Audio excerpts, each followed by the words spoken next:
see the truth on the front page, just like how they lied and slander my name. You know what Friday front page was? Hoop of Life win Lavanti win trophy. All of a sudden, the Hoop of Life that they say Jack Warner and the Prime Minister and Rudy Munilal and myself, the Hoop of Life that was a waste. As soon as the truth come out, front page, chook away. Now what we supposed to say about that? If we being fair, we must be fair, but have no fear. He did well. The final, unfortunately, the starter made some very big mistakes in holding. The crowd made some noise. If you look back at the tape, hopefully you all have it on TV6, you would see that it's the only final in which the swimmers were up on the blocks and bent over waiting for the take your mark signal, and the crowd made noise.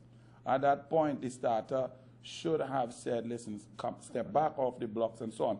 Why this is a problem for George is that George is the only swimmer in the final who holds his breath before taking his marks. All the other swimmers will breathe. When you see a picture of them diving after the beep, you'll see their mouths open, breathing in that oxygen, so that when they dive in, they're going to hold their breath for about 20 seconds while they're sprinting. George has a huge lung capacity from diving and spearfishing and so on. And so what he does is to try to get an advantage by filling his lungs early, so that when he dives in, it's like he has a balloon in his chest.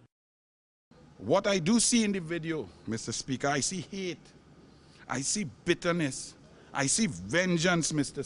Speaker. I see a raging bull, Mr. Speaker. In that video, I see what Louis Lee Singh warned us about. A man he likened to Mugabe, to Hitler, to Stalin.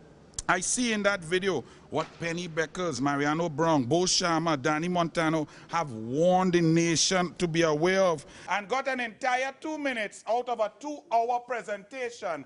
There goes the PNM policy of caring and voting. But how frightening it is today, Mr. Speaker, when we come 3.5 years into the opposition leader's term as leader of the opposition,